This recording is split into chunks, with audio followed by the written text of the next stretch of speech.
Class की शुरुआत करते हैं मॉक टेस्ट से। सभी लोगों से 5-5 question constitution to English starting from Sabiha आपसे स्टार्ट करूंगा।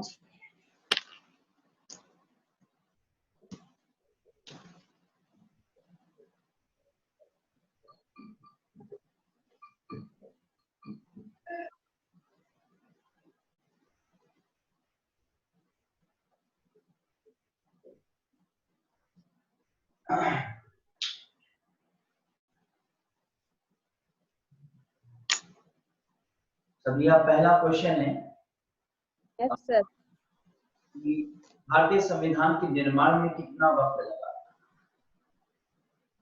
2 साल 11 महीने 18 दिन। ठीक है, गुड। 2 पॉइंट 5 क्वेश्चन से दूसरा क्वेश्चन पे 2 मार्क्स रखा है।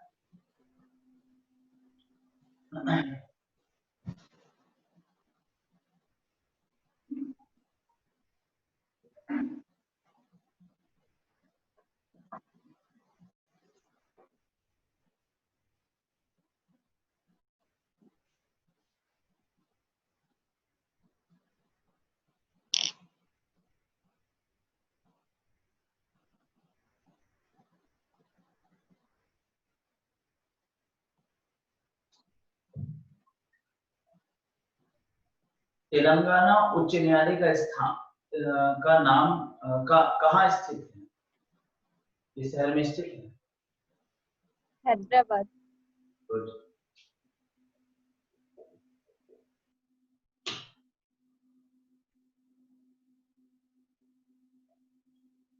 राज्य का एक महाधिवक्ता यानी attorney general of the state का वर्णन संविधान के किस अनुच्छेद में किया गया है? 165। गुड।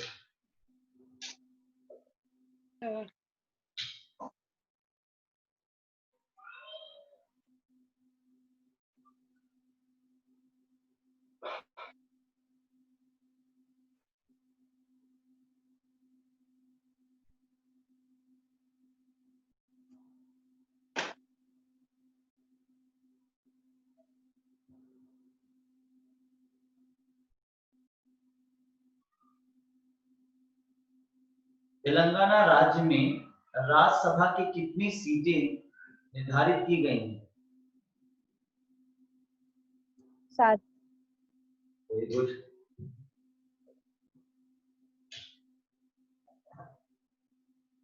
और लास्ट क्वेश्चन पूछ रहा हूं।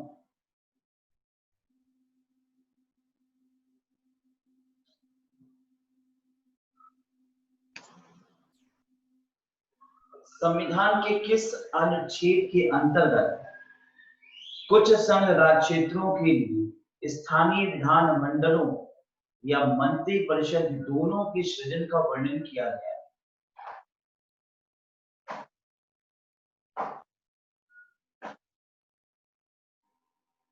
74।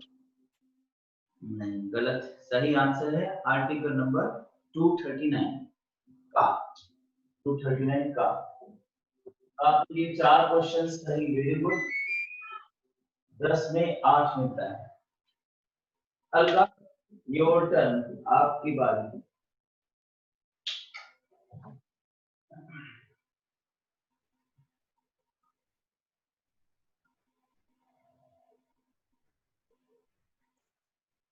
अलका, आवाज आ रही है? हाँ सर। चलिए, अब आपकी बारी। आपसे भी हम 5 क्वेश्चन करेंगे।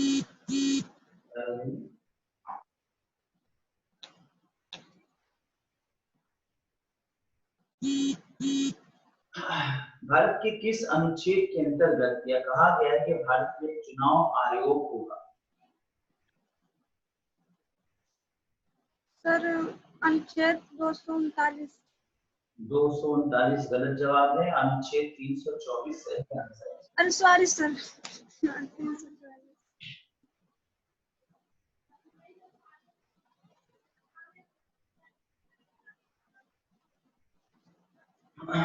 जम्मू कश्मीर राज्य के लेफ्टिनेंट गवर्नर का नाम बताइए। क्या सर? जम्मू कश्मीर राज्य के लेफ्टिनेंट गवर्नर एलजी का नाम बताइए। सर आवाज बीच में थोड़ा फंस जा रही थी, बताइए। जम्मू कश्मीर राज्य के एलजी का नाम, उपराज्यपाल का नाम। सीजी मुर्मू। गलत जवाब, सीजी मुर्मू। अभी पूर्व में उपराज्यपाल थे, अभी वो सीजी बना सर दिए। मनोज सिन्हा। मनोज सिन्हा, लेकिन हमने गलत जवाब दे दिया है। So you have to get 0 for that. Wrong answer.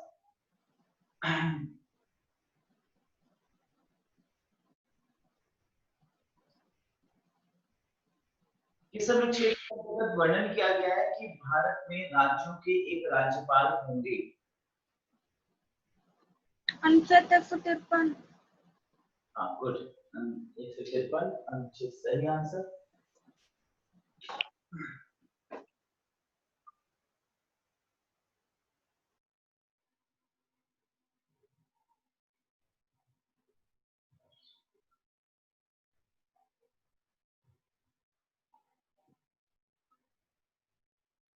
कौन सा अनुच्छेद कहता है कि मानव के दुर्व्यवहार और बलात्कार का प्रतिषेध किया गया है? क्या सर? मानव के दुर्व्यवहार और बलात्कार का प्रतिषेध इस अनुच्छेद में कहा गया है?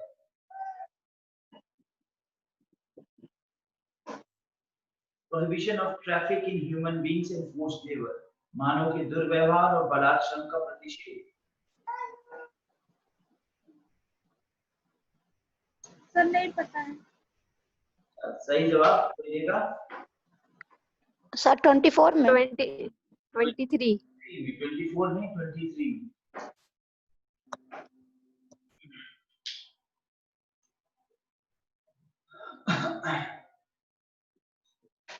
बंदी प्रत्यक्षीकरण प्रलेख को समझाइए।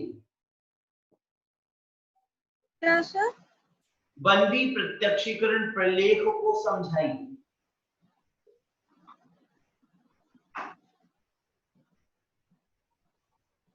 रेट ऑफ हेबियस कॉर्पस, बंदी प्रत्यक्षीकरण प्रलेख क्या है? हेबियस कॉर्पस को एक्सप्लेन करिए।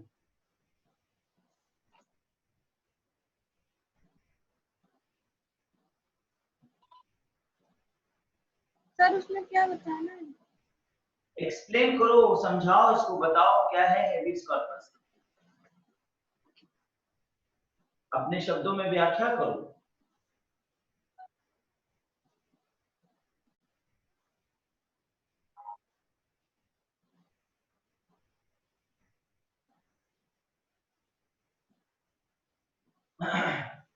नहीं पता, नहीं समझा पाएंगे?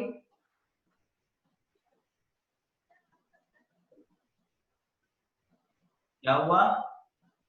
अलका वीडियो ऑन करो, कहीं ऐसा नहीं कि आप स्टडी करने लगे हो।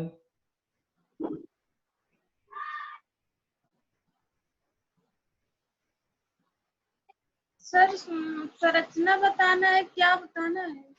हेबियस कॉर्पस रीड कोई व्याख्या करो, समझाओ हेबियस कॉर्पस क्या है। और वीडियो ऑन करो, वीडियो ऑफ है आपका।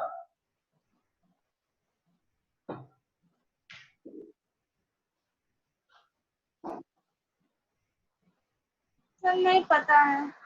चलो सभी आप रुकिए, संजय आप समझाइए। सर मुझे नहीं पता। भूल गए? सर इतना दिन पढ़े उसे छोड़ दिया सर, इतना पढ़ नहीं रहा बिल्कुल ही। सर यही बताना है 91 संविधान संशोधन में जो हुआ था अनुच्छेद 75 में मंत्रिपरिषद की रचना की गई है। नहीं बेटा, बस इतना पूछ रहा हूँ, हेबियस कॉर्पस क्या है? हेबियस कॉर्पस सुना है, पढ़ाया है मैंने आपको। सर नहीं पता है। ध्यान नहीं होगा। चलो सभी आप समझाओ हेबियस कॉर्पस को। अगर किसी व्यक्ति को असंवैधानिक तरीके से बंदी बना के रखा गया है तो सुप्रीम कोर्ट में रिट दायर करके इसके खिलाफ अपील कर सकता है। हाँ बिल्कुल, यह प्रलेख किसी ऐसे व्यक्ति की रिहाई के लिए जारी किया जाता है जिसे असंवैधानिक रूप से बंदी बनाया गया है। ऐसे व्यक्ति द्वारा न्यायालय में प्रार्थना किए जाने पर न्यायालय उस व्यक्ति को हिरासत में लेने वाले अधिकारी को आदेश देता है तो बंदी व्यक्ति को न्यायालय के समक्ष प्रस्तुत करे। यदि उसके बंदी बनाए जाने के कारण विधिपूर्ण नहीं है तो वह उस व्यक्ति को तुरंत रिहा करने का आदेश जारी करता है। यह प्रलेख सबसे इम्पोर्टेंट बात है कि यह प्रलेख सरकारी अधिकारियों के अतिरिक्त निजी संगठन या साधारण व्यक्ति को भी जारी किया जा सकता है, जैसे किसी पति द्वारा अपनी पत्नी को घर में बंद कर दिया जाना या बाहर आने जाने से अवरोध कर दिया जाना, बहन द्वारा भाई द्वारा बहन को घर से बाहर ना जाने की इजाजत आता है। ये सब कुछ बंदी प्रत्यक्षीकरण के अंतर्गत है। मैंने समझाया तो था आपको हल्का, फिर भी आप नहीं बता पाए, तो आपके टोटल मार्क 2 में 10 आएंगे।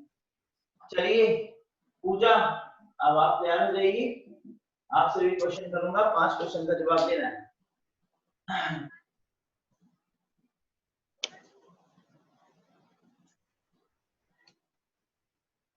पूजा आप बताइए कि अनुच्छेद 34 क्या कहता है? क्या सर? अनुच्छेद 34 क्या कहता है? सर छोटे बच्चों को कारखानों इत्यादि में बाल मजदूरी पर रोक लगाता है। नहीं, गलत, 0। सही आंसर कौन देगा?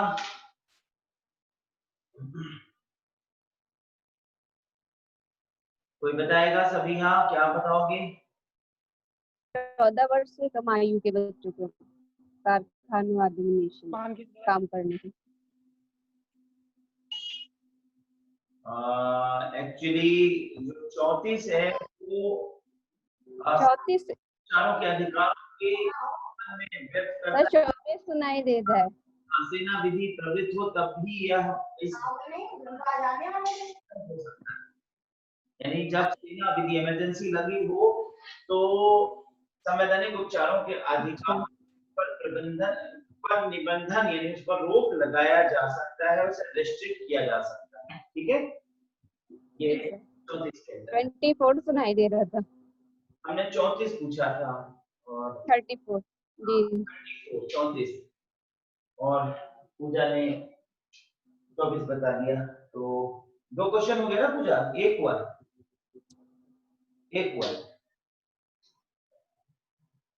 पूजा अनम्यूट करिए तभी तो आप जवाब देंगे, आवाज से वाला तो खोल लीजिए।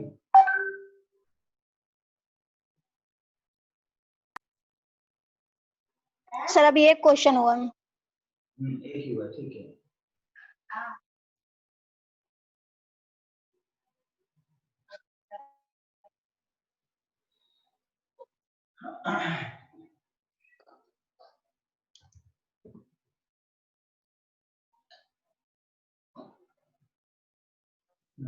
तो चलते हैं दूसरे क्वेश्चन की ओर।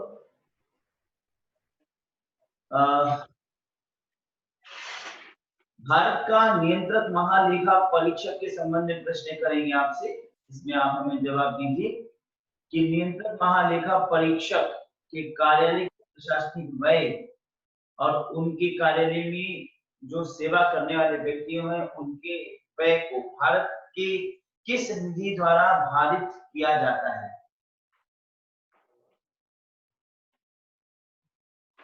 सर एक बार रिपीट कर दीजिए। नियंत्रक महालेखा परीक्षक के कार्यालय के प्रशासनिक व्यय जिसके अंतर्गत कार्यालय में सेवा करने वाले व्यक्तियों को या उसके संबंध में संदेह वेतन भत्ते और पेंशन है, भारत की किस निधि द्वारा व्यक्त किया जाता है? भारत की संचित निधि द्वारा। बिल्कुल सही बात है। संचित निधि क्या है जरा बता सकते हैं आप? संचित निधि क्या है?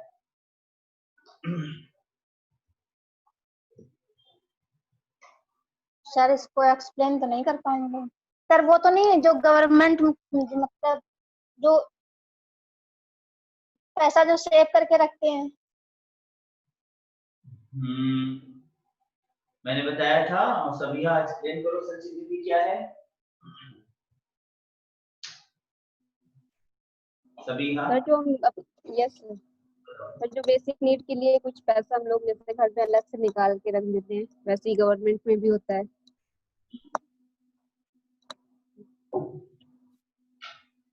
देखिए सरकार जो है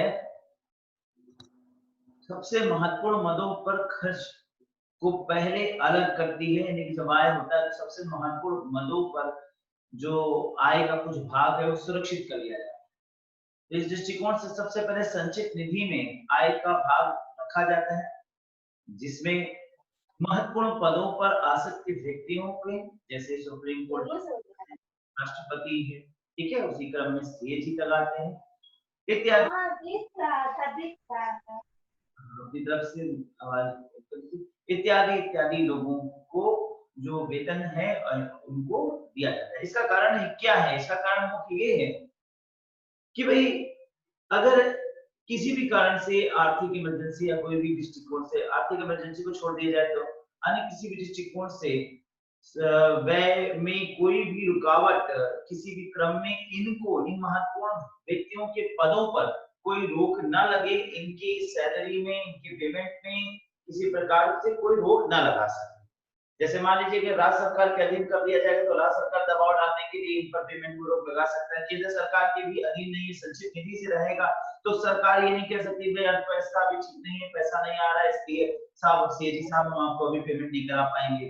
अब पता चलेगा सीएजी खुद ही परेशान है कि हमें पेमेंट मिले, अगर वो दबाव में रहेगा कि हमारा पेमेंट भाई, अगर मान लो इनके खिलाफ हमने जो इनकी जांच हो रही है उस जांच रिपोर्ट कर दिया तो हमारा पेमेंट, तो व्यक्ति की हो सकता है, क्योंकि किसी के लिए भी, चाहे वो सीएजी हो या सीएजी के ऑफिस में काम करने वाला एक छोटा कर्मचारी हो, सबके लिए अर्थव्यवस्था बहुत इम्पोर्टेंट है, महत्वपूर्ण है। अर्थव्यवस्था एक धुरी है समाज की, अतः अर्थव्यवस्था मजबूत बनी रहे, अर्थव्यवस्था पे रोक ना है, क्योंकि जब पैसे रहेंगे तभी आदमी कोई काम कर सकता है, और पैसे का रोक कोई ना सीएजी या तमाम को संचित निधि दिया जाता है। मुझे आपके यहाँ से आवाज आ रही है, म्यूट कर लीजिए बीच में, उत्तर देना होगा तो फिर आप उत्तर दीजिएगा।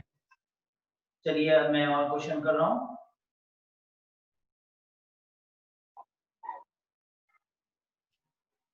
राज्य के नीति निदेशक तत्वों को किस भाग में रखा गया है?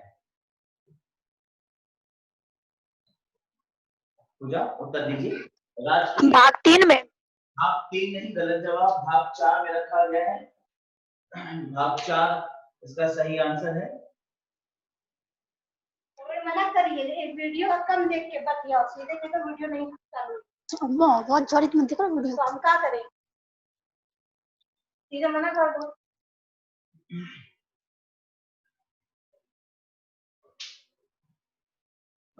अगला क्वेश्चन पूछ रहे हैं, ग्राम पंचायत संगठन का वर्णन किस संक्षेप में रखा है? क्या सर?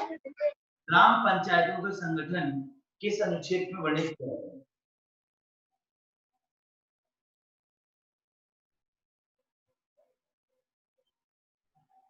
सर ये नहीं मालूम। सभी आप उत्तर दीजिए। सर 40 में। अनुच्छेद 40 में रखा है, ठीक है। लास्ट क्वेश्चन हम आपसे कर रहे हैं,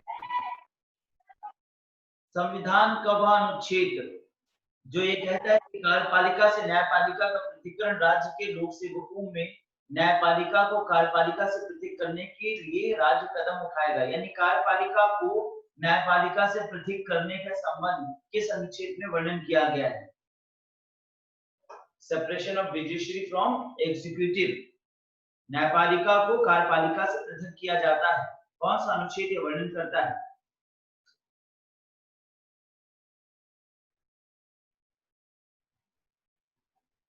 सर नहीं बता। चलिए सही आंसर सभी आप बताएंगे। 50 आर्टिकल 50। मुझे आप समझ रहे हैं कि आप कितने वीक हैं, आपको और मेहनत करने की जरूरत है, और अच्छे से आर्टिकल्स याद करिए, ठीक है? क्लियर? ठीक है सर। ठीक है, अब चलिए अपना अपना आप तरफ से म्यूट कर लीजिए आप लोग, तो मैं अब क्लास के मुख्य सेक्शन पे चलता हूँ और मुख्य धारा को ले चलते हैं और क्लास को शुरू करते हैं आज।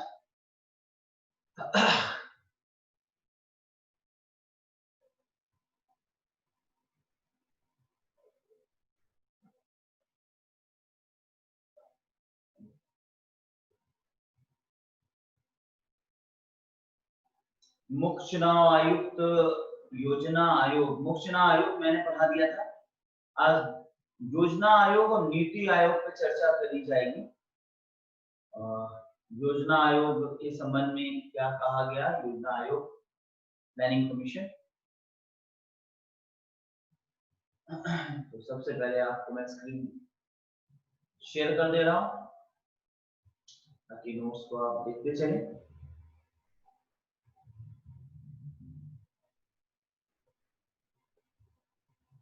मैं समस्या आपको स्क्रीन दिखाई दे रही है और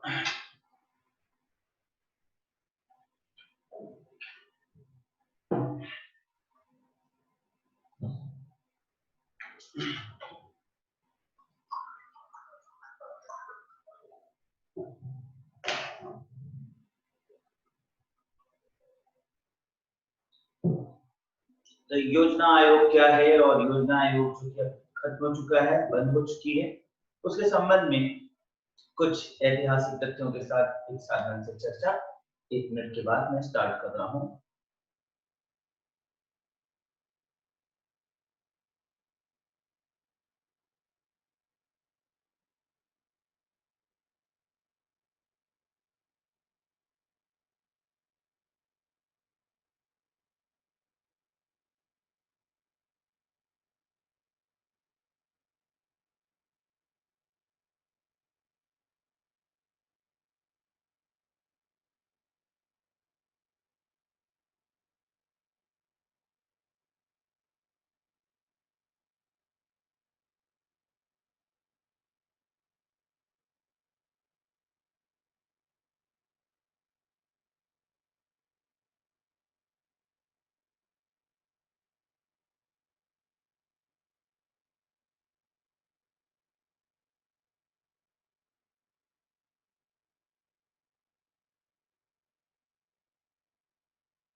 योजना आयोग, तो चलिए चर्चा करता हूँ योजना आयोग। संक्षिप्त चर्चा भी होगी क्योंकि योजना आयोग एक ऐसी संस्था है जो इस समय वर्तमान में बंद हो चुकी है।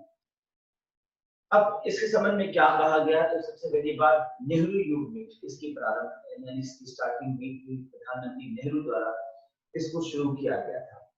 तो नेहरू योगी योजना आयोग की प्रवृत्ति एक्चुअली केंद्रीकृत सेंट्रल के दृष्टिकोण से सेंट्रल इसे ऑर्गेनाइज करती थी।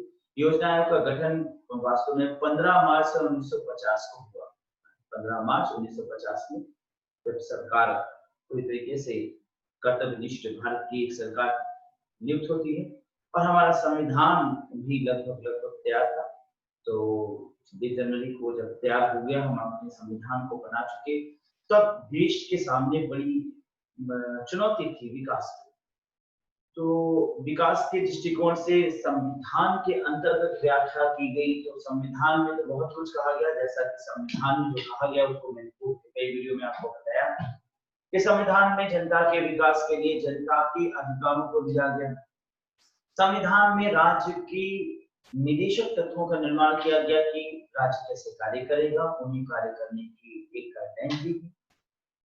इसके बाद संविधान में हर एक प्रकार से जो विशिष्ट पद हैं उनको सृजित कर दिया गया। लोक सेवा आयोग का सृजन किया गया, प्रमुख आयोग का सृजन किया गया।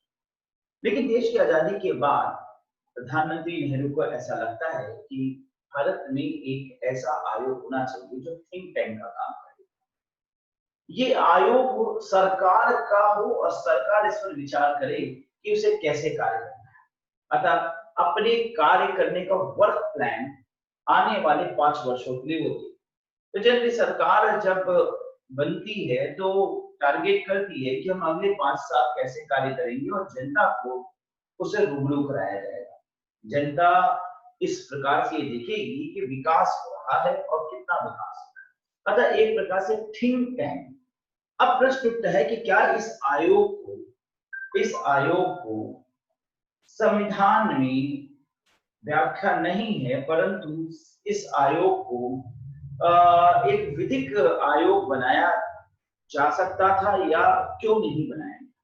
तो देखिए, संविधान में इसका वर्णन नहीं, इस संविधान अनुसार नहीं, संविधान के पश्चात इसे बनाया गया, परंतु ये विधिक आयोग भी नहीं है, क्योंकि इसे किसी भी बिल को ला करके पास नहीं किया।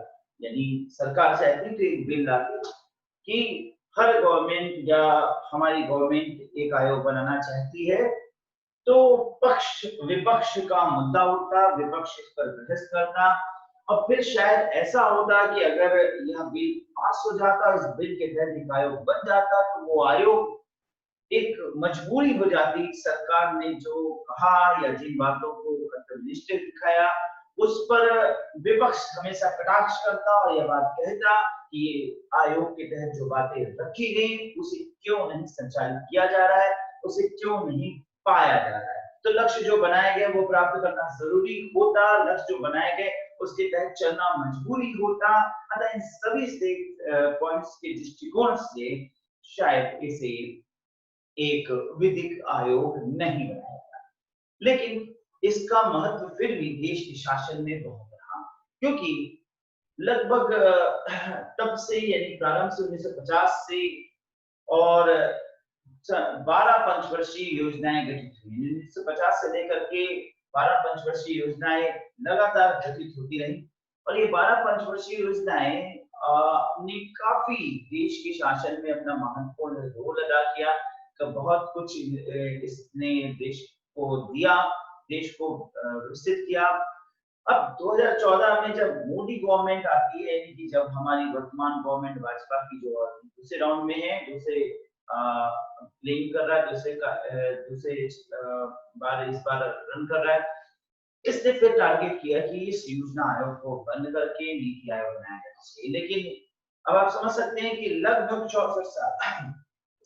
64 साल देश में इस योजना आयोग ने देश के विकास की धुरी संभाले रखी। इस योजना आयोग को के संबंध में बहुत कुछ कहा गया।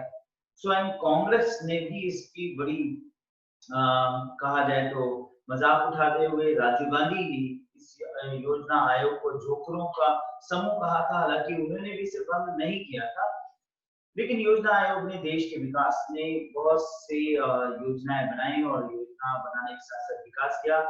अब बात करते हैं पहली योजना आयोग के संबंध में छोटी सी बात। तो योजना आयोग ने 100,000 करोड़ रुपए से अपनी पहली पंचवर्षीय योजना 1951 में शुरू की थी। योजना आयोग में जो अध्यक्ष होता है, यहाँ पर अध्यक्ष तो प्रधानमंत्री को ही बनाया जाता है, लेकिन एक जो कार्यकारी मुखिया होता है, वो कार्यकारी मुखिया इसका उपाध्यक्ष रहा है, यानी कि प्रधानमंत्री अध्यक्ष रहेगा, लेकिन मेन जो वर्किंग रोल अदा करता है वो कार्यकारी मुखिया। पिछले जो अंतिम योजना आयोग के कार्यकारी मुखिया थे वो मोंटेक सिंह अलगोरिया थे। इसमें एक कमी जरूर थी इस योजना आयोग में, वो ये कि इसमें मुख्यमंत्रियों से सलाह नहीं ली जाती थी। यानी इसमें राज्यों के संबंध में विचार किया जाएगा, राज्यों के संबंध में फैसले लिए जाएंगे, योजना बनाए जाएंगी, लेकिन राज्यों के प्रमुख यानी कि मुख्यमंत्रियों से कभी सलाह नहीं ली गई। इसलिए इसकी हमेशा बुराई की गई कि राज्यों के प्रमुख को इस पर कभी चर्चा के लिए नहीं बुलाया गया, ना ही उनसे कोई सलाह ली। मुख्यमंत्री अगर कोई सुझाव देना चाहे तो बहरहाल उनके लिए एक विकास समिति जरूर गठित कर दी जाती थी, जो समीक्षा के बाद योजना आयोग में उनके विचारों को सम्मिलित करती थी। एक एनडीआरसी होती थी, जो एनडीसी होती थी, यानी नेशनल डेवलपमेंट काउंसिल, यानी राष्ट्रीय विकास परिषद, वो अपने मुख्यमंत्रियों के विचारों की समीक्षा करेगा। यानी प्रत्यक्ष रूप से मुख्यमंत्री यानी राज्य को अधिकार नहीं था कि वो प्रत्यक्ष रूप से अपने विचारों को रखे। हाँ, इतना जरूर है कि उनके विचारों पर विचार करने के लिए एक परिषद का निर्माण कर दिया गया, जो कि उनके विचारों का समीक्षा करेगी और उसके बाद उस विकास परिषद द्वारा जो है समीक्षा के बाद उपरांत बातों को सम्मिलित करता है। सबसे बड़ी कमी जो इस आयोग में देखी गई वो निजी क्षेत्र की भागीदारी इस योजना आयोग में कहीं नहीं।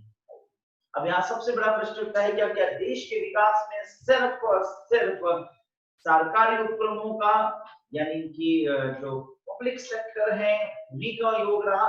तो ये तो आज भी नहीं देख सकते, ये भी आज भी नहीं कह सकते कि सिर्फ पब्लिक सेक्टर से ही देश का विकास होता है। देश के विकास में प्राइवेट सेक्टर का बहुत योग होता है, प्राइवेट सेक्टर भी महत्वपूर्ण रोल अदा करते हैं। अतः प्राइवेट सेक्टर्स की भी भागीदारी होनी चाहिए, उसको इसमें सम्मिलित करने की जरूरत है। इसीलिए इसे सन 2014 में वर्तमान प्रधानमंत्री श्री मोदी जी द्वारा नरेंद्र मोदी द्वारा इसे समाप्त कर दिए की घोषणा की गई और फिर उसके बाद इसके स्थान पर नीति आयोग का गठन की अनुशंसा। तो इतना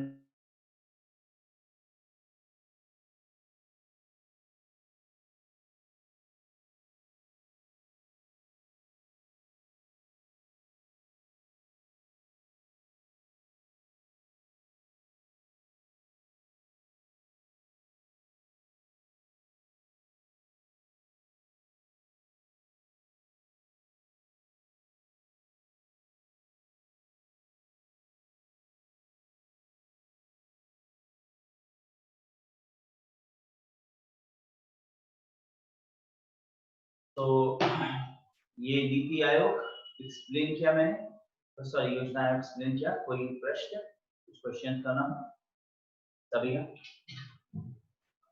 कोई क्वेश्चन? नहीं सर। ठीक है, पूजा आपको कोई डाउट? नहीं सर। तो चलिए इसके साथ हम योजना आयोग के बाद हम लोग नीति आयोग की चर्चा करते हैं।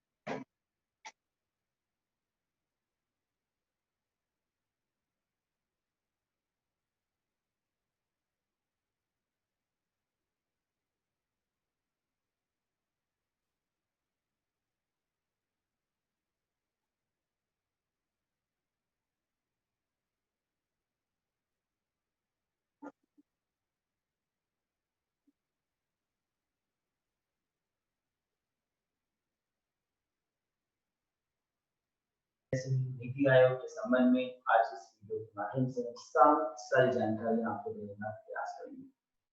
इससे पूर्व में मैंने आपको योजना आयोग के संबंध में कुछ बातें बताई। उसके वीडियो में योजना आयोग पर चर्चा हुई, योजना आयोग का प्रारंभ कैसे होता है। मैंने आपको बताया था कि सन 1950 में योजना आयोग की नींव प्रधानमंत्री द्वारा। उसके बाद जवाहरलाल नेहरू ने लगभग जवाहरलाल नेहरू और कांग्रेस ने इसे काफी दिनों तक संचालित किया, काफी दिनों तक विकसित रहा। 64 वर्ष इसने अपना कार्य किया।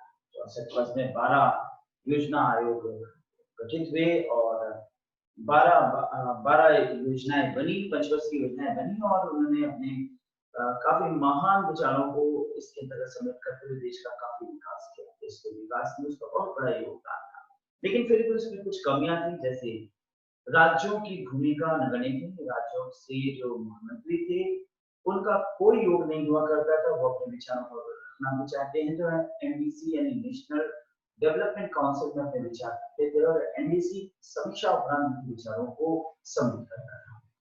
इसके अलावा निजी क्षेत्र की भूमिका तो शून्य थी। निजी क्षेत्र की भूमिका यानी निजी क्षेत्र के विचारक उसमें कोई भी अपनी सूचना या अपने विचारों को नहीं रख सकते थे, उनके लिए कोई रास्ता नहीं था। मोर देन दैट, ये मात्र एलीट क्लास द्वारा सोचा गया विकास प्रणाली था, यानी कि देखा जाए तो सिर्फ एलीट क्लास जो सोचेगा वही सही है और उसी के अकॉर्डिंग वो व्याख्या कर देगा। यानी इंटेलेक्चुअल्स को कोई स्थान नहीं दिया जाता था।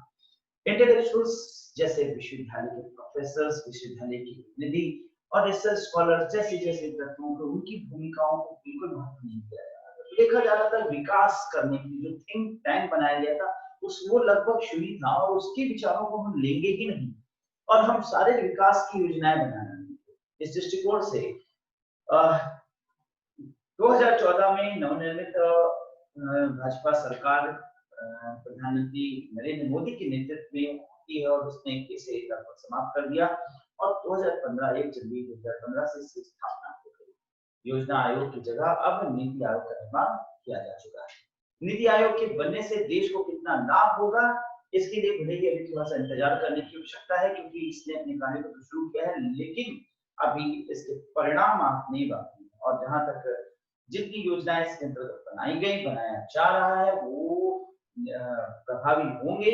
लेकिन जाहिर सी बात है कि जैसा कि आप 1 वर्ष से लगातार ये समस्या भारत और विश्व में देखा जा रहा है कोरोना का, तो जाहिर सी बात है विकास को काफी हद तक प्रभाव उत्पन्न करेगा। फिर भी इसने किन विचारों के साथ अपने आप को या अपनी भूमिका को प्रस्तुत किया, उसकी चर्चा हम करेंगे। प्रधानमंत्री नरेंद्र मोदी की अध्यक्षता वाले इस नीति आयोग में गवर्निंग काउंसिल में सभी राज्यों के मुख्यमंत्री और केंद्र शासित प्रदेशों के उपराज्यपाल बतौर सदस्य होते हैं और एक इसका वाइस चेयरमैन भी होता है, जो कि प्रधानमंत्री द्वारा नियुक्त किया जाता है। नीति आयोग की विशेषताओं की बात हम करें तो इसकी मुख्य भूमिका राष्ट्रीय और अंतर्राष्ट्रीय महत्व के विभिन्न नीतिगत मुद्दों पर केंद्र और राज्य सरकारों को जरूरी रणनीतिक और तकनीकी परामर्श देना है। यह ना ही संवैधानिक निकाय है और ना ही संवैधानिक निकाय। यहाँ मैं रुकूंगा और आपसे इस शब्द की एक गहन चर्चा करूंगा। संवैधानिक निकाय और ना ही संवैधानिक निकाय। तो इस शब्द को पहले समझेंगे। संवैधानिक, संवैधानिक, संवैधानिक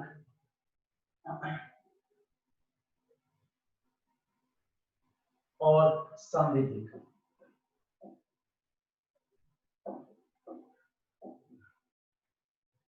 constitutional,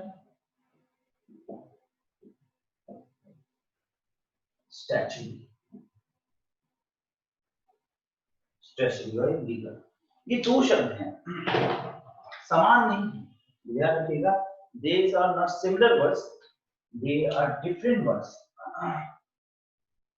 These are different words. लेकिन इनके महत्व को समझिएगा।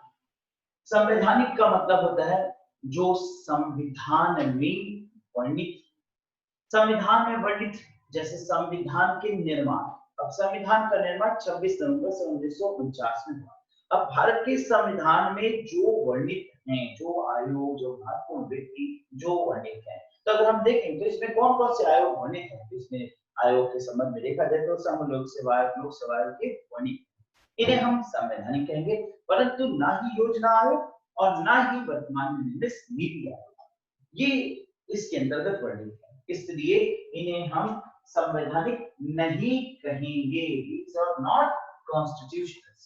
ये ध्यान रखिएगा, संवैधानिक नहीं कहेंगे, लेकिन असंवैधानिक भी नहीं कहेंगे। असंवैधानिक का मतलब संविधान के विरुद्ध जाता है, तो संविधान के विरुद्ध भी नहीं जाते, इसलिए इसे संवैधानिक नहीं कहेंगे। ये सारे महत्वपूर्ण बिंदु जिस पर क्वेश्चन आता है, ये संवैधानिक है, ये असंवैधानिक है, तो भाई संवैधानिक तो नहीं है और असंवैधानिक का तो प्रश्न ही नहीं है, संविधान के विरुद्ध जाता नहीं, क्योंकि ये विकास की बात करता है, संविधान नहीं। दूसरी बात संविधिक, संविधिक या सांविधिक, ये वर्ड बहुत इंपॉर्टेंट है। जब हम संविधिक या सांविधिक की बात करते हैं तो इसका मतलब है लीगल या स्टैट्यूटरी। जब लीगल स्टैट्यूटरी की मतलब बात करते हैं तो इसका मतलब है कि पावर्ड है, पावर्ड है, यानी जैसे किसी बिल के तहत पार्लियामेंट से कोई एक्ट के तहत ये बनके निर्मित हो चुका है, तो ऐसा कुछ भी नहीं हुआ।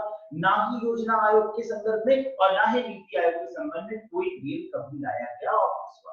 अभी इसके पीछे क्या कारण हो सकता है? इसके पीछे पहला कारण तो यही हो सकता है कि ये सरकार का थिंक टैंक है, यानी सरकार, जो भी सरकार निर्मित होती है वो अपने अनुसार कैसे राष्ट्र को चलाएगी, उसकी क्या योजना है वो जनता को बताना और उसके अनुरूप कार्य करना। तो जनता के हित के लिए सरकार अपनी योजनाओं को निर्मित करती है और इसलिए सरकार नहीं चाहती कि वो अपनी योजनाओं में किसी भी प्रकार के दखल को विपक्ष के दृष्टिकोण से स्वीकार करे। विपक्ष अगर ये संवैधानिक निकाय हो जाए तो विपक्ष के माध्यम से इस पर आलोचना, कटु आलोचना, विरोध के स्वर उठेंगे और फिर यह बात भी उठेगा कि जो भी मुद्दे इसके अंतर्गत रखे वो क्यों नहीं पूरे हुए और इस पर हमेशा बहस।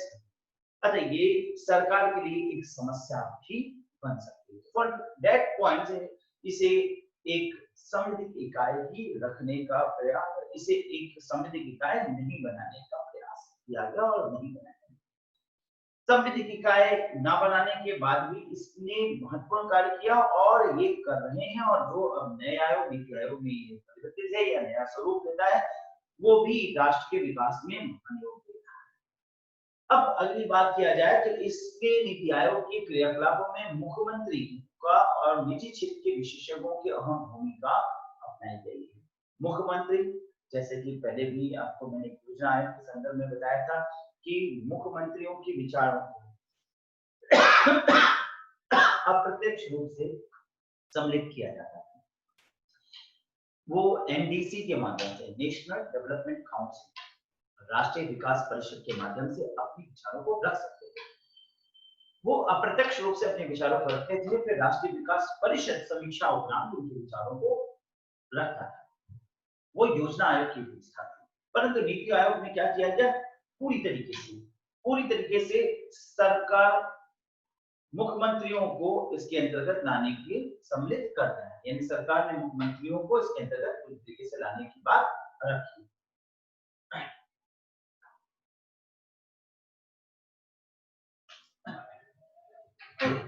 पूरी तरीके से सरकार ने इसके अंतर्गत इन्हें महत्व दिया और मुख्यमंत्रियों को बकायदे प्रत्यक्ष रूप से इसमें सम्मिलित होने का न्योता दिया गया।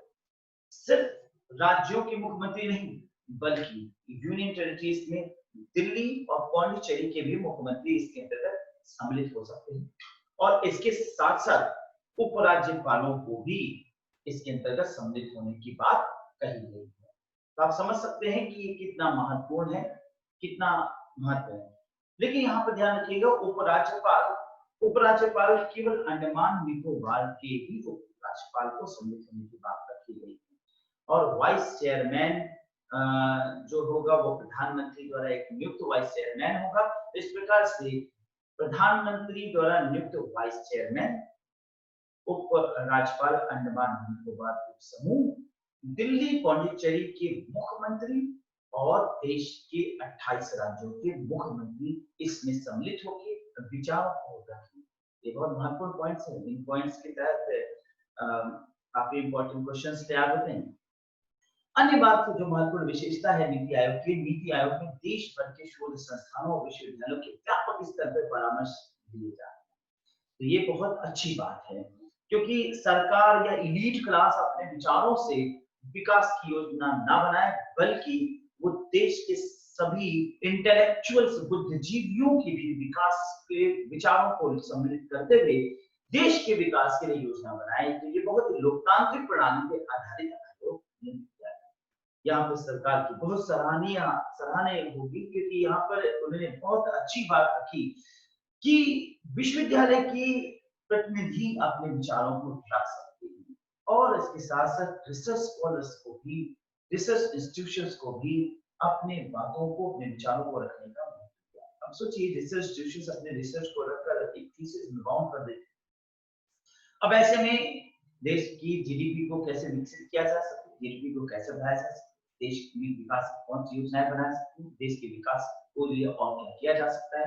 तो देश भर में बड़े-बड़े शोध संस्थान अपने विचारों को रखते थे, थीसिस के अंतर्गत रखते थे, परंतु अब उनके विचारों को एक वास्तविक अमली जामा पहनाने की योजना बनाई गई नीति आयोग के तहत। नीति आयोग में विश्वविद्यालय और शोध संस्थानों प्रतिनिधियों को शामिल किए जाने का फैसला बहुत ही सुंदर फैसला, बहुत ही उचित फैसला सरकार द्वारा माना जा सकता है। नीति आयोग एक प्रकार से सलाहकारी या विचार करने वाली संस्था है। खैर, नीति आयोग की नहीं, योजना आयोग को भी थिंक टैंक ही कहा जाता है, यानी कि अपने विचारों को या चिंतन करने की एक कहा जाए संस्था। इसकी प्रमुख इनिशिएटिव्स यानी प्रमुख मुद्दे या प्रमुख कार्य जो कि योजना आयोग से इसे काफी हद तक डिफरेंट करता है, वो ये कि योजना आयोग 5 वर्ष का एक सीधा फैसला हुआ, जिसमें हम ये देखते थे कि 5 वर्ष में क्या होगा, एक फैसला बना दिया गया, 5 वर्षों के तहत योजनाएं की। लेकिन इसकी विशेषता ये है कि ये छोटी बड़ी सभी योजनाओं को सम्मिलित करता है। 15 वर्ष का रोड मैप भी तैयार किया इस नीति आयोग के अंतर्गत। 7 वर्ष का विजन भी रखा है, यानी 7 वर्षीय दृष्टिकोण क्या होगा, 15 वर्षों का रोड मैप क्या है, यानी 15 वर्षों में हम कैसे कार्य करेंगे, हमारी रोड मैप क्या होगी, चलने की क्या दिशा होगी और हमारा क्या दृष्टिकोण होगा, हमारा विजन क्या होगा। 7 वर्षों में हम इसको ऐसे अचीव करेंगे, 15 वर्षों में ऐसे करेंगे। इसके साथ साथ त्रिवर्षीय एक्शन प्लान भी रखे गए और कई बातें इसके अंतर्गत सम्मिलित किए गए। त्रिवर्षीय एक्शन प्लान उच्च शिक्षा में त्रिवर्षीय एक्शन का कई मुद्दों पर इसके अलावा विशेष मिशन भी चलाए गए, जैसे Atal mission for rejuvenation and urban transformation, जिसे हम शॉर्ट में अमरूद मिशन कहते हैं। बहुत सुंदर है, ये बहुत विकसित है क्योंकि ये अर्बन ट्रांसफॉर्मेशन की इस मिशन के तहत ग्रामीण परिक्षेत्र को शहरी परिक्षेत्र के रूप में बदलने की बात है। शहरी परिक्षेत्र में कैसे विकास के और भी नए पैमाने, ग्रामीण परिक्षेत्र बोल दिया था, ग्रामीण नहीं सिर्फ शहरी परिक्षेत्र, शहरी दृष्टिकोण से ट्रांसफॉर्मेशन, यानी शहरों का कैसे रूपांतरण किया जाए, शहरों का कैसे विकास किया जाए। अमृत मिशन विशेष रूप से अर्बन ट्रांसफॉर्मेशन के लिए ही बनाया गया। इसका मकसद है शहरों का बदलाव करना, शहरों का पुनर्निर्माण करना, जिसके अंतर्गत स्मार्ट सिटी योजनाएं जो आप देख रहे हैं, ढेर सारी स्मार्ट सिटी योजनाएं, और इसके अंतर्गत 200 से अधिक शहरों को सम्मिलित किया गया। कुछ शहर आप देख सकते हैं कि चौड़ी चौड़ी सड़कों में परिवर्तित हुए और काफी एनर्जी कंजप्शन के लिए solar energy panels, road lights वगैरह, स्ट्रीट लाइट्स वगैरह लगाए गए। इस सब कुछ अमृत मिशन के अंतर्गत, जिसमें अर्बन यानी शहरी क्षेत्रों में कैसे बदलाव लाया जाए, पुनर्रूपण, फिर से पुनर्जीवीकरण लाया जाए, फिर से शुद्धिकरण किया जाए, उसको कैसे पुनर्रूप दिया जाए, नया रूप दिया जाए, इसके लिए अमृत मिशन बनाया। इसके अलावा डिजिटल इंडिया मिशन भी अभी इसी के तहत लॉन्च किया गया, जिससे देश को डिजिटलीकरण में लाया जाए, यानी देश जो है वो ऑनलाइन ट्रैक, कंप्यूटराइजेशन और बहुत कुछ ऑनलाइन के तहत कर सके। Online courses, online studies, online degrees, diploma, ये सब कुछ इसके अंतर्गत सम्मिलित किया गया।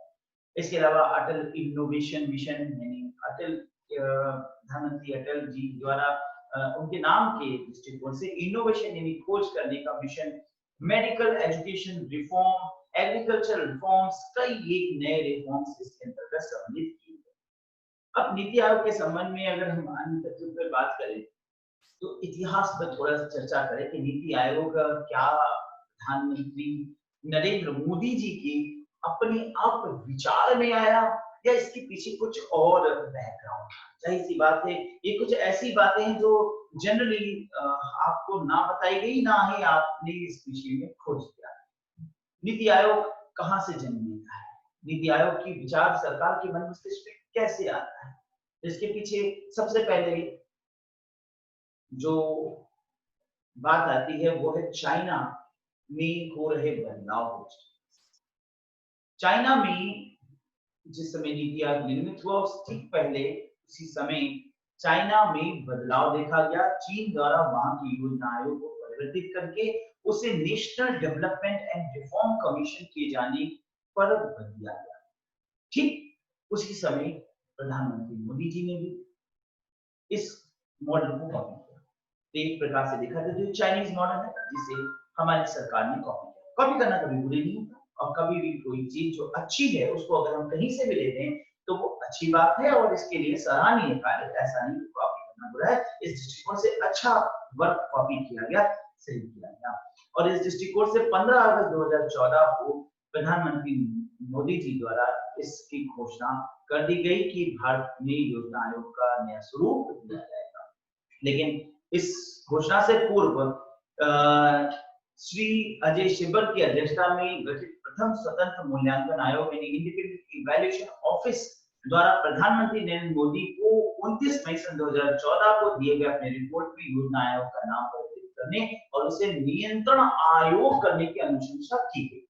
एक प्रकार से देखें तो भारत में 29 मई 2014 को भी इसका बीज बोया गया था, जिसमें अजय शिब्बर जी ने इसका नाम बदल के कंट्रोल कमीशन यानी योजना आयोग का नाम बदल के प्लानिंग कमीशन का नाम बदल के कंट्रोल कमीशन करने की बात रखी गई।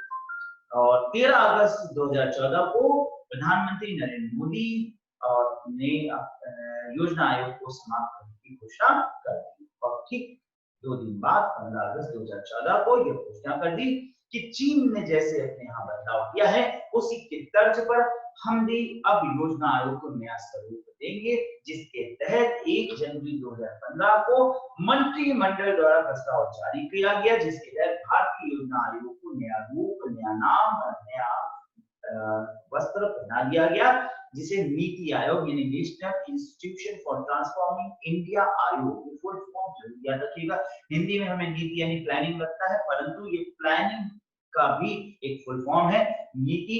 मैं फिर से बोलना चाहूंगा, national institution for transforming India आयोग अर्थात राष्ट्रीय भारतीय परिवर्तन संस्था के रूप में नाम दिया गया, राष्ट्रीय भारतीय परिवर्तन संस्था। 8 फरवरी सन 2014 को नीति आयोग की प्रथम बैठक की अध्यक्षता हुई थी, जिसमें प्रधानमंत्री नरेंद्र मोदी ने इसकी अध्यक्षता की थी, परंतु 1 जनवरी 2015 से ही इसे फुल फ्लैश रूप से लागू करने की बात रखी गई और 1 जनवरी 2015 से ये देश को समर्पित हो गया। और इस प्रकार से फॉर्मेशन ऑफ नीति आयोग पर अगर प्रश्न आए तो आपको कंफ्यूज बिल्कुल होने की जरूरत नहीं है, आप बताएंगे 1 जनवरी 2015 से नीति आयोग का निर्माण हुआ। अब नीति आयोग में कौन क्या पद पर है इसकी चर्चा करें तो सबसे पहले वाइस चेयरपर्सन जो प्रधानमंत्री द्वारा नियुक्त किया जाता है। अब वर्तमान में राजीव कुमार वाइस चेयरमैन। अब ये वर्ल्ड सारे जितने ये पद हैं ये इंपॉर्टेंट पॉइंट है। वाइस चेयरपर्सन कौन है? Rajeev Kumar. Ex officio members Amit Shah, Rajnath Singh, Nirmala Sitharaman जो हमारी इकोनॉमिकल मिनिस्टर हैं और नरेंद्र सिंह तोमर, तो 4 लोग इसके एक्स ऑफिशियो मेंबर माने जाएंगे। फिर से नाम गिनाऊंगा, अमित शाह, राजनाथ सिंह, निर्मला सीतारमण और नरेंद्र सिंह तोमर। इसके अलावा स्पेशल इन्विटीज की नाम है नितिन गडकरी, पीयूष गोयल, थारवाड़ चंद गहलोत और राव इंद्रजीत सिंह। ये 4 नाम हैं स्पेशल इन्विटीज में। फुल टाइम मेंबर्स में वीके सारस्वत जो फॉर्मर डीआरडीओ चीफ हैं, रमेश चंद जो एग्रीकल्चर एक्सपर्ट हैं और डॉक्टर विनोद पॉल जो पब्लिक हेल्थ एक्सपर्ट हैं। चीफ एग्जीक्यूटिव ऑफिसर, अब ये जान लीजिए जैसे किसी कंपनी में सीईओ होता है वैसे नीति आयोग में भी एक सीईओ रखा गया, इस पद का सृजन किया गया। चीफ एग्जीक्यूटिव ऑफिसर सीईओ पद पर अमिताभ कांत जी को रखा गया। ये 2 पद बहुत इंपॉर्टेंट है, दिमाग में जरूर बनाए रखिएगा। वाइस चेयरपर्सन कौन है? राजीव कुमार है और एक चीफ एग्जीक्यूटिव ऑफिसर सीईओ के पद पर अमिताभ कांत है। गवर्नर, अब यहाँ पर गवर्निंग काउंसिल की बात कर ले तो गवर्निंग काउंसिल के दृष्टिकोण से all chief ministers of the state, यानी सभी भारत के सभी जो चीफ मिनिस्टर्स हैं वो गवर्निंग काउंसिल के अंतर्गत आएंगे। एंड दिल्ली और पुडुचेरी, ध्यान रखिएगा 28 राज्य हैं तो 28 गवर्निंग, ये 28 मुख्यमंत्री ये हो गए। और दिल्ली और पुडुचेरी जो कि संघ शासित राज्य है, संघ शासित राज्य के भी मुख्यमंत्री इसके अंतर्गत सम्मिलित हो जाते हैं। तो इस प्रकार से कुल 30 मुख्यमंत्री और एलजी ऑफ अंडमान निकोबार द्वीप समूह यानी अंडमान निकोबार द्वीप समूह के उपराज्यपाल भी इसके सदस्य, इसके गवर्निंग काउंसिल हैं। इसके अलावा स्पेशल इन्विटीज जो भी अगर सरकार होना चाहे वो उसके गवर्निंग काउंसिल में हो सकती है। मैंने अभी आपसे अमिताभ कांत के विषय में बात किया, ये क्या है इनके विषय में थोड़ा सा एक लाइन बता दूं। आईएएस ऑफिसर 1980 के बैच के हैं। 2 जून 2019 के अनुसार is the CEO of NITI Aayog. NITI Aayog के दृष्टिकोण से ये महत्वपूर्ण पद माना जाएगा। तो 2-3 वर्ड्स याद रखिएगा। प्रेसिडेंट के रूप में नरेंद्र मोदी हैं, वाइस चेयरपर्सन के रूप में राजीव कुमार हैं, chief executive officer Amitabh Kant हैं, गवर्निंग काउंसिल में देश के 30 मुख्यमंत्री, 1 एलजी यानी उपराज्यपाल अंडमान निकोबार द्वीप समूह का इसके अंतर्गत सम्मिलित किए गए हैं। इसका फॉर्मेशन कब हुआ तो दिमाग में बना रहे कि 1 जनवरी सन 2015 से इसका फॉर्मेशन हुआ और तब से ये 5 साल हो चुका। इसने किसका स्थान लिया? इसने प्लानिंग कमीशन का स्थान लिया। ये कहाँ स्थित है? ये न्यू दिल्ली में स्थित है और इसका एनुअल बजट वो 339.65 करोड़ रुपए है। बेसिकली इसका हेड चेयरपर्सन कौन है? नरेंद्र मोदी है। ये कुछ चीजें आपको माइंड में सेट बैठा लेना है, माइंड में अच्छे से बना लीजिए, क्योंकि एग्जामिनेशन पॉइंट ऑफ व्यू से यही कुछ बातें आपसे जरूर पूछी जाएंगी। मैं आशा करता हूं कि जो बातें मैंने आपको बताया उसे आप बहुत अच्छी तरीके से अपने दिमाग के अंदर